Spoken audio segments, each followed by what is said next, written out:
you. Thank you for recording the meeting. Hi, everybody. It's Wednesday, October 7th. I'm so happy to see you. Even just your name on your Brady Bunch square. Thanks for joining us. Just an update. Going forward, in response to a request, we will be posting the list of topics that will be discussed at these campus Zooms. So if there's nothing on there that is of interest to you, you don't have to hang around. And it's a Google Doc, and Joanna shared the link with all of you. So we update like up to the minute. So if you want to check in on the Google Doc list of topics at 12:55, that's probably the last of the updates. So there's also on the Google list places where you could put questions. If you want to make sure that questions get answered, you could put them there. And if the questions are of interest more broadly, then people will be wanting to listen to the answers. So with that, we get ready. Ready? So deep breath. Okay, I have just two, personally, have two things to share with you that are updates. One is about the UH app and the other is about returning adults. So beginning with the UH app, there's a common application for all of the 10 campuses, and they are making changes to it.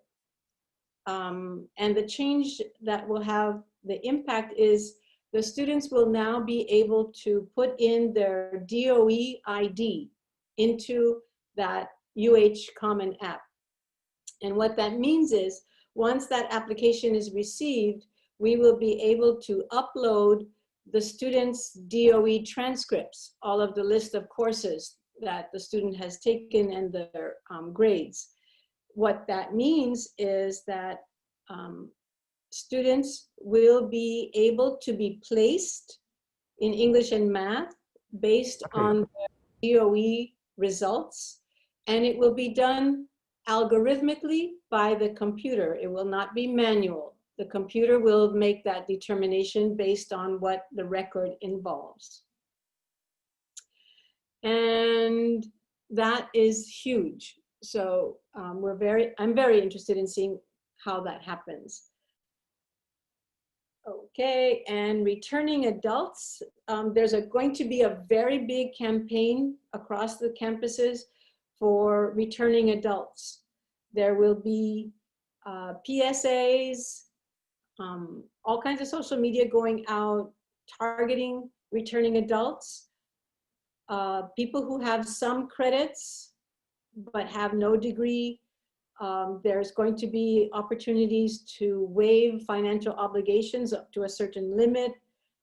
There'll be a big push to connect those returning adults with folks on the campuses, and it's being funded by Lumina and private foundation grants. There's also going to be another round of Kulia scholarships, which were scholarships that were targeted for this, for the folks who were furloughed or out of a job because of the current situation. So those are two things that I have to update you with. So what questions do you have about either of those two? Quick question. Common App means to the college, not the Common Scholarship. Right. So the Common App is for all the UH academic institutions.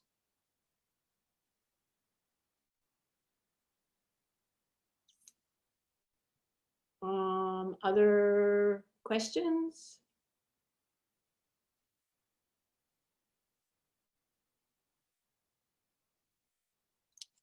None.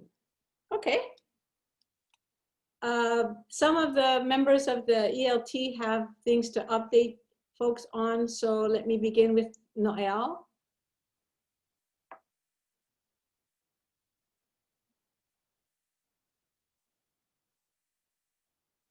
Maybe, unless Noel is muted. Did I call you out, Noel, and you weren't there?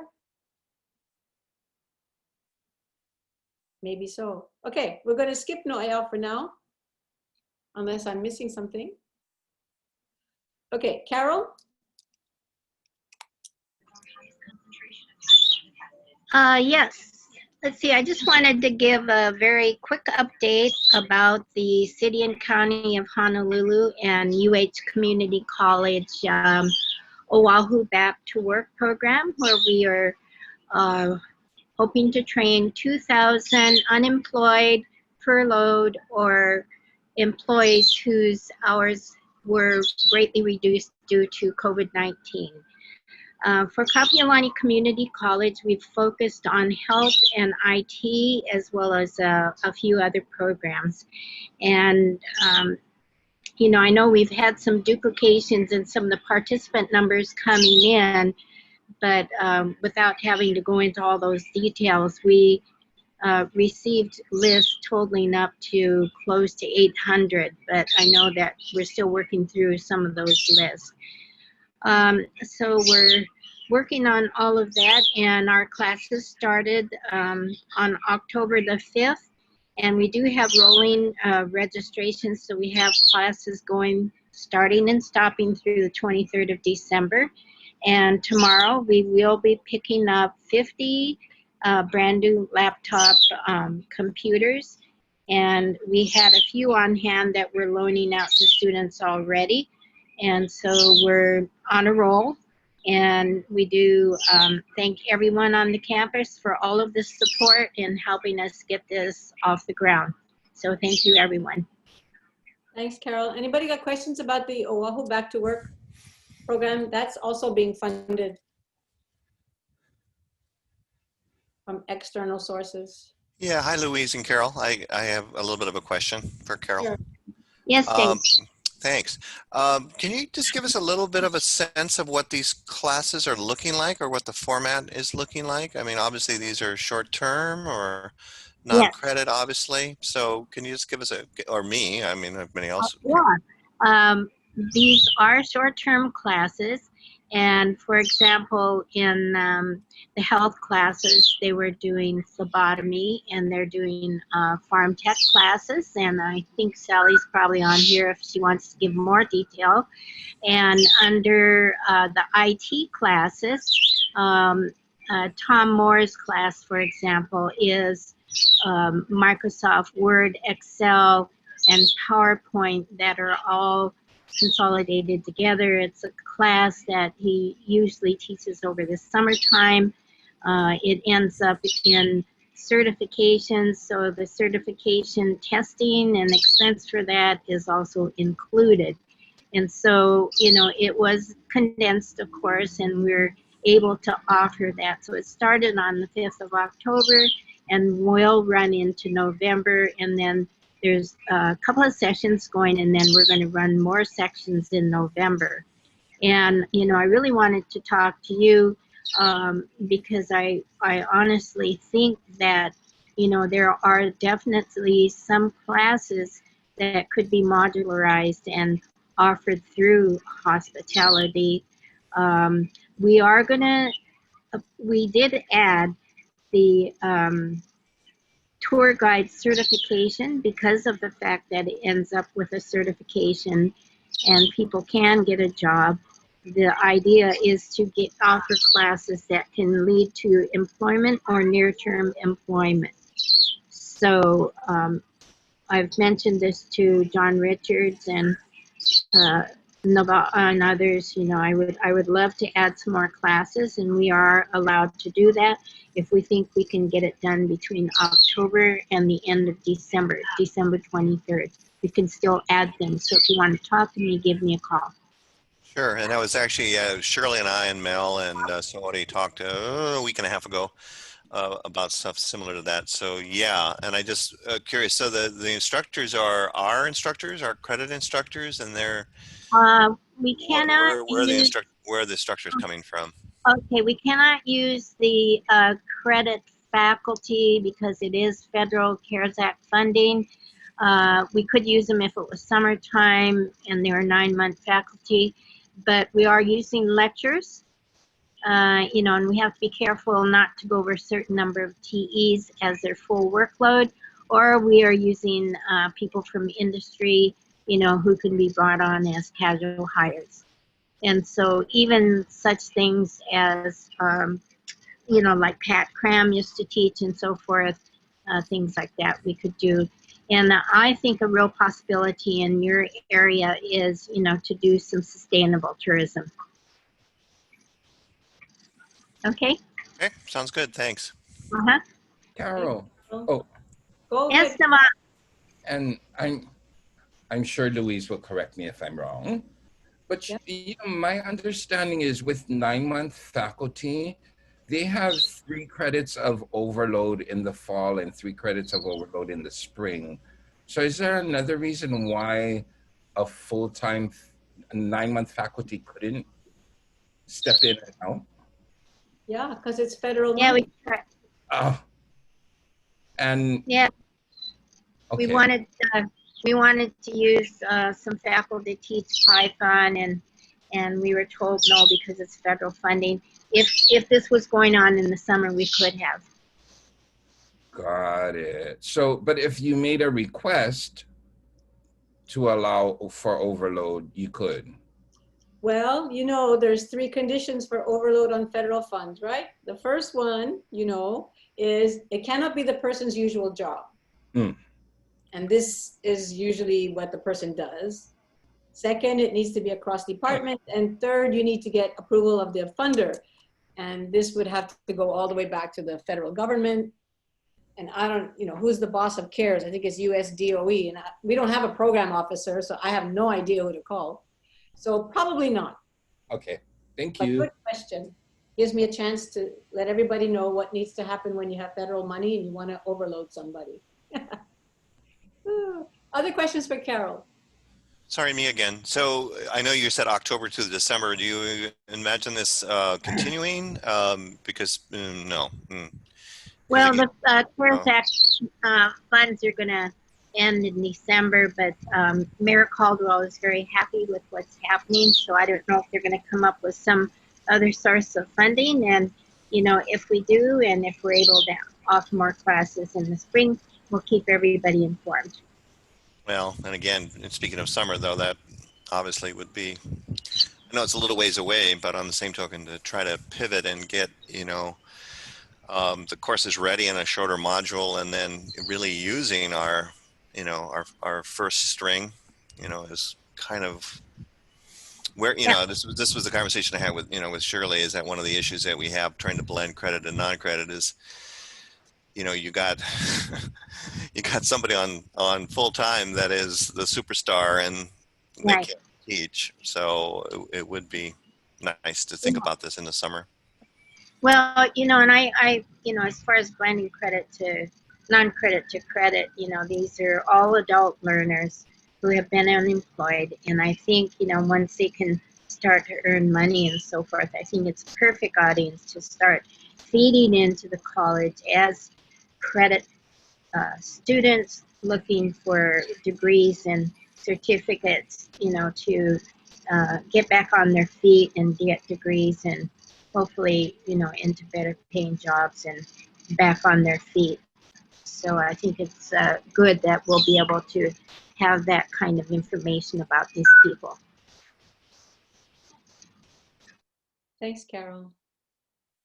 Any other questions or comments for Oahu back to work? Okay, Noel made it. Yay, go Noel. So fresh off the press as of yesterday, there is a new system-wide health clearance waiver. I'll send out the memo later on to the CAC listserv, but I'm just going to briefly explain what it is and what it means for our students in particular. Anyway, so there's a new health hold. It's going to go in, it actually is ready to go into effect. And what it is when a student applies for admission, they're admitted, basically this health clearance is going to be placed on their account, okay? And the way it looks is, this is all in STAR. So for those of you who are familiar with STAR, sorry, I don't know if you can read this. Like I said, don't worry, I'll give you the memo. This appears in the star records under holds. So this is usually on a student's screen when they first enter. This is actually for Manoa, but it'll just say Kapiolani. And all this waiver does is it doesn't restrict registration. It just says that students will be limited to online classes only, right? So for students, if they do not submit their health records, they can register for online courses, but not in-person courses. So this hold will be in place until the student then goes and submits their clearance, their health clearance, and then our admissions office will go ahead and take away this hold. Once the hold is taken away, the student can then register for both in-person and online classes. So what this is going to do is clean up a lot of the things that we had to do in the past and adjust, because prior to this, any student who did not submit health clearance requirements could not register for any classes, with the exception of this past semester. So this is going to be new for the spring semester. We're going to be doing some communication from the college to the students. I'll also be sharing this memo with everybody. So if you have questions, you can go ahead and send it. Lee, to answer your question, is this a permanent or temporary change? Looking at the memo, and then you guys can get it later, it doesn't suggest that this is temporary. It seems to be a more permanent one. So the way this affects it is the hold functions in Banner. So basically, Banner will be able to identify within STAR, the student can only see online classes. So therefore, it's going to be really important on how the courses are listed in STAR, because this will actually affect what students can and can. Actually, sorry, it'll affect what students can and cannot register for. So again, this is just it's a small change, but actually has big implications for the students, for admissions, as well as the campus. But I just wanted to bring awareness to everybody. I'm not going to get too much into detail as this gets very complicated, but I'll send the memo just for your records. And if you guys have questions, feel free to ask me through email. But yeah, that's pretty much it. It's effective right now. Jerry is now working with this new health clearance waiver. So again, students, if they are taking online classes only, they do not need to submit health clearance waivers. The next logical question is obviously, what if they're on campus and how do we track them? That one, maybe a 5-hour meeting, and we can talk through those details because I don't have those answers right now, but still trying to figure that part out. But that's pretty much all the updates I had for today. And yeah, you guys can ask questions as soon as I send the memo out. Any things that I can answer right now?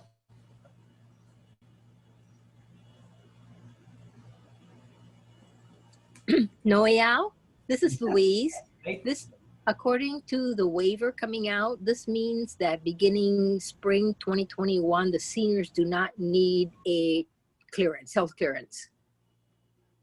If they are taking online courses.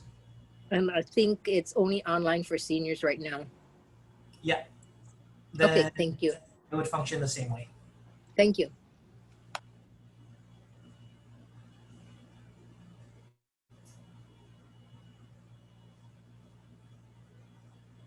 That's it for Noel? You're letting him off easy, you guys. I get one question then. Oh, No, no. So, I'm just, Noel, do you think in the future, and do you think when the vaccine comes out for COVID, that's going to be added to health clearances? Sorry, I'm looking too far in the future. That one maybe I gotta ask Louise for her crystal ball for that one. Okay, sorry about that one. sorry, I'm home today. I don't have my crystal ball. I cannot tell you. Ask me tomorrow when we get the crystal ball. Okay, perfect. I'm sure we're all going to get in line for that, right? No, actually 40% of people say they're not going to get it. So the line might be short. We'll see how this turns out. I don't have an answer for that right now. Okay. Then one announcement, if you have not already heard, Vice President Don Straney, the Vice President for Academic Planning and Policy, will be retiring at the end of October. So that's going to be a big change in the UH system office. I have not heard of what the plan is with respect to who's going to do that job, or is that job going to be one of the ones that disappears? I don't know. Let me check with Maria. Maria, have you heard anything about what the UH system might be doing in academic affairs? Or maybe Candy's heard, I don't know, either one of you? No, we've not heard anything. I mean, he announced it to the group, but no replacement has been mentioned. Mm-hmm. Okay. Okay, any questions, any announcements from the field, from the 134 people who are on this call?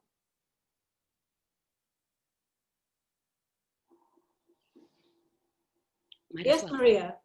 Okay, might as well just giving a heads up to the faculty. Participation verification is going to be effective spring 2021. Noyao, Jerry, and Jennifer will be presenting more details to the department chairs at the AAC meeting this October. It's the same as the no-show policy that we were having before, but it's now through banner, I think, or I do not know. Yeah. More details to it. Right. Thanks, Maria. Roman let us know that there's a staff council family parent talk story. That's next week, Wednesday. So I'm going to jump on that kind of announcement and let, I don't know, let me check. Darsh, you're on. Darsh, you want to say anything about AUW just for previews?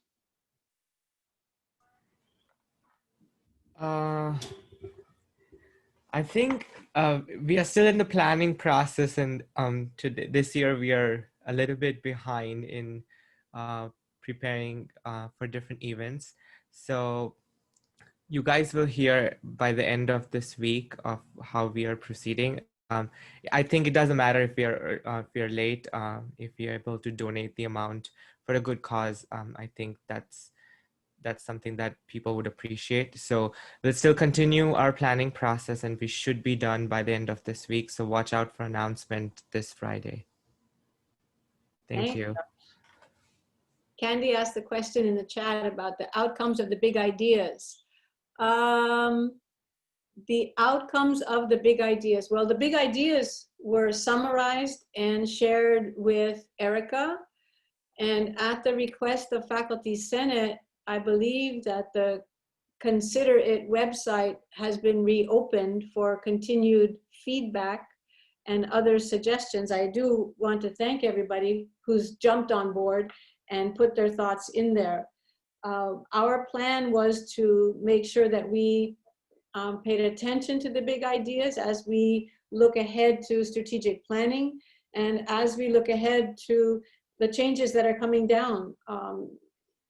You all know, as I know, that there's no aspect of life that hasn't been disrupted by a pandemic. And the college is no exception to that disruption. So we have been, since March, and you know, we've been reacting to changes, adapting to changes, rolling with the punches, I keep saying, dancing on a moving rug. Every time you turn around, there's something different that needs to be done or handled differently, some process or some policy that we've had that needs to change.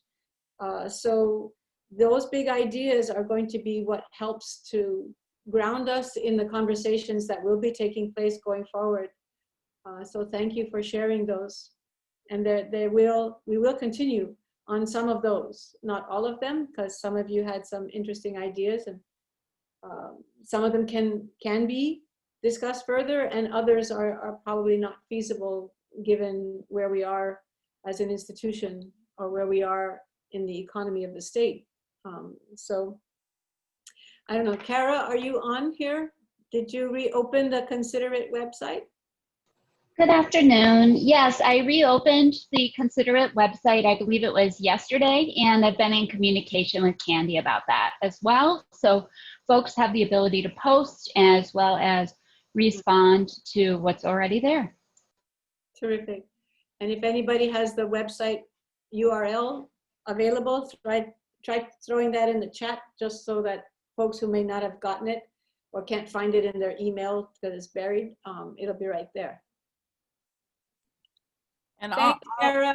send an email out to all of the senators because they were the ones that requested that I asked you to reopen it. I think it was just felt that rather than starting another method from the Senate to recommend to you, that we would like to add more detail to it. And we felt like there was a lot of spaces that there were no comment, is particularly when it came to the budget. And we felt like it was a new platform and that maybe people felt uncomfortable or they just didn't take the time to get to know it.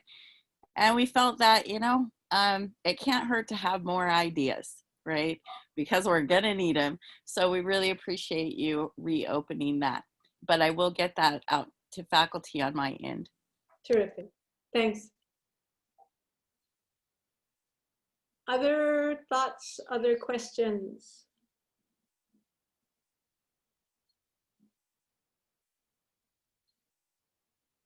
John Rand just posted, maybe we should have two separate big ideas in two parts, one for cost savings and one for strategic planning.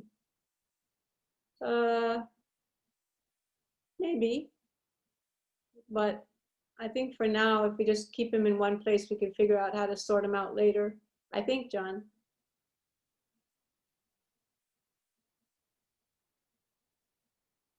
But I could see why. We will have strategic planning conversations more robustly, more specific, targeted conversations about strategic planning, not just what's on that document. That document will have the points of departure, and then we will be more focused on the strategic planning.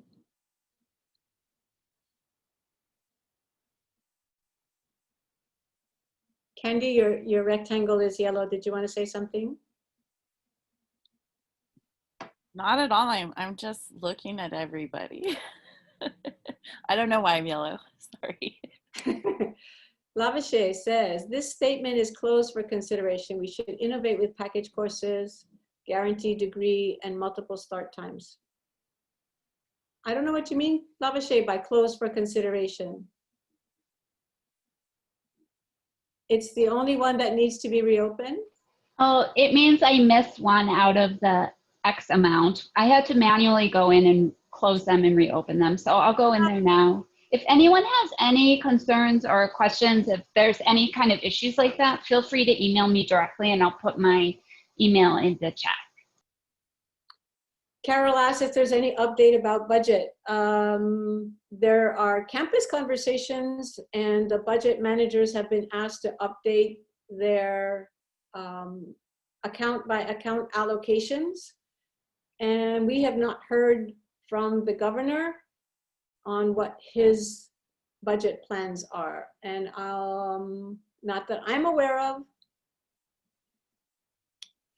Is there a plan for replacement of secretarial staff for units that are losing their clerical support? Very difficult to replace clerical.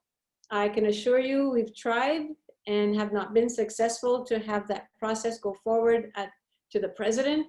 So if you are losing your clerical support, I think it's time to really think about how can we best support the functions with the resources that we have available on the campus. And I know that there are going to be some very challenged departments whose clerical support is being lost. But I can tell you that it's not been successful to have the president's approval, because all recruitments have to go to the president.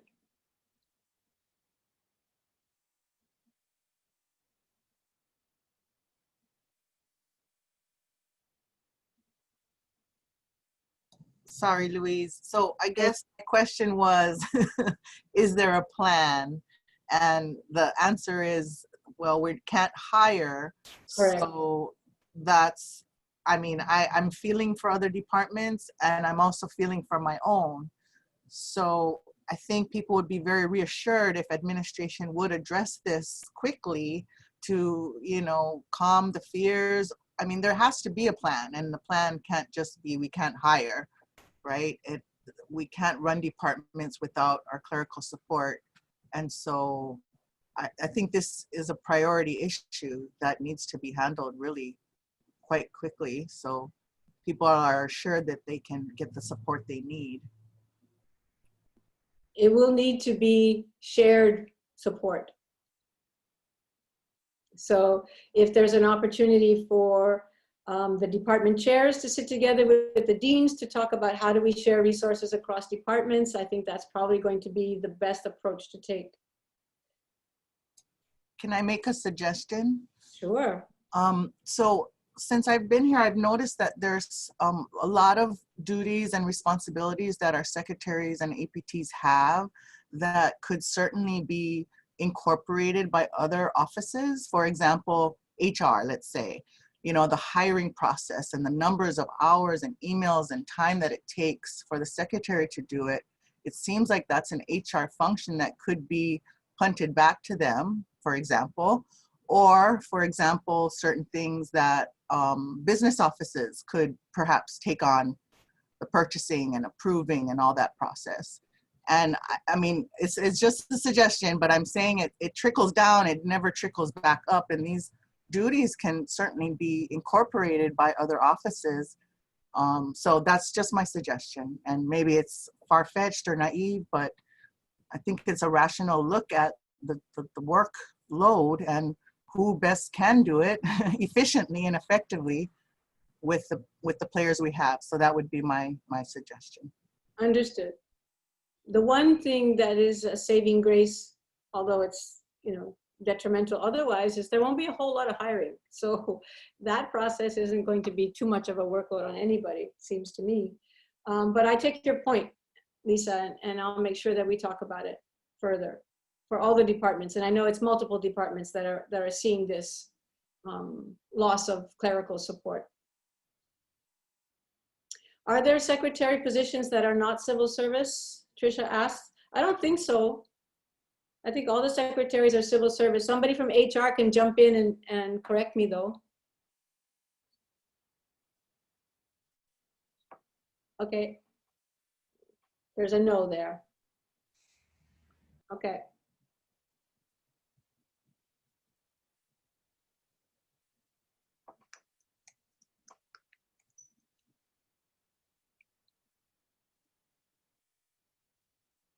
Anything else for the good of the order?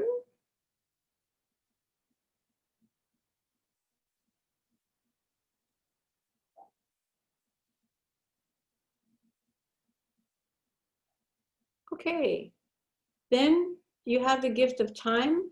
There's 27 minutes left of this hour. That is time you didn't know you were going to have. I again, appreciate your continued engagement with the campus and your suggestions for paying attention. Thank you, Lisa. If there are any other comments you'd like to make but don't want to make them to everybody, make sure that you let me know, and I'll be happy to bring it to the rest of the team for conversations. So feel free to unmute yourselves and say goodbye to your colleagues. Take care of yourselves, take care of your loved ones, be safe, and find the joy in things that bring you joy, you guys. It's important. Okay, bye everybody. Bye. Bye. Bye. Toots. Bye. Bye. Bye. Aloha.